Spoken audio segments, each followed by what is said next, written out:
From the space year 2011 and Mattel, these are the WWE Rumblers, specifically Dashing Cody Rhodes, or formerly Dashing I should say, and Rey Mysterio.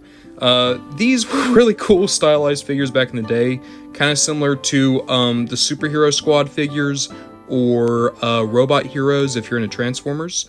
So really, they're just simple, stylized action figures you could have got for very cheap. I do like this little thing here, a handful of action. On the back, you can see there were a few figures we could get. You could get Christian Alberto Del Rio. Well, he's a problem. Sin Cara and Evan Bourne. I think both of them are problems. The Miz and Randy Orton. I mean, he was a problem, but that's okay. And then Cody Rhodes and Rey Mysterio. So, by sheer virtue of the fact that only one of these packs has a person who hasn't been canceled at any point, I think this is the safest option when it comes to a review. That plus, when you get down to it, Rey Mysterio was a big childhood favorite of mine. I always adored Cody Rhodes, and nowadays Cody Rhodes is my favorite active wrestler, period. So when I saw these guys just in a local nerd shop, I had to pick them up, do a quick review, and I really like this picture up here, also showing them off. That said, clear visor down here, that one's not so clear. I don't think that's age, I think that's just how it came out, so I'm not entirely sure why there's a difference there, unless maybe, you know, they added a late addition to the figure and couldn't change the paint in time. It happens. I broke it on camera, or off camera. So the mask, yeah, the mask crumbled to pieces. Jesus. I really wish I had recorded me unboxing them now. Just, yeah, literally look at that. It's like, what is this even like? It feels like wax in hand. So this was probably a rubberized plastic.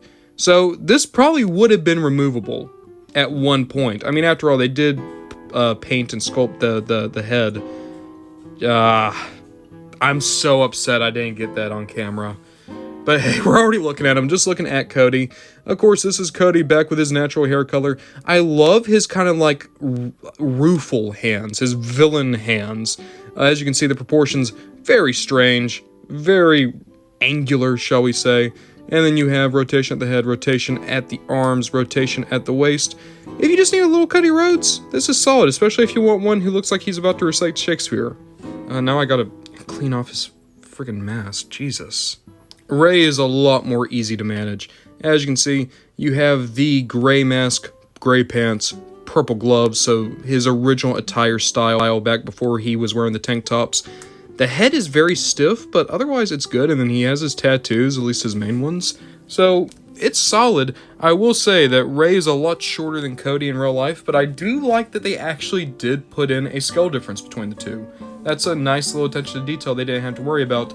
And, oh god, there's more mask. I'm gonna be breathing this stuff in, aren't I? God, okay. Oh, Cody Rhodes is gonna give me cancer. This is great. So before this place becomes a total biohazard, I will say, avoid the friggin' mask, I guess. But these are decent little toys. They probably would have been great back in the day when they were super cheap, but they're not that expensive nowadays. Avoid the asbestos mask, but otherwise, like, these are solid. I like them.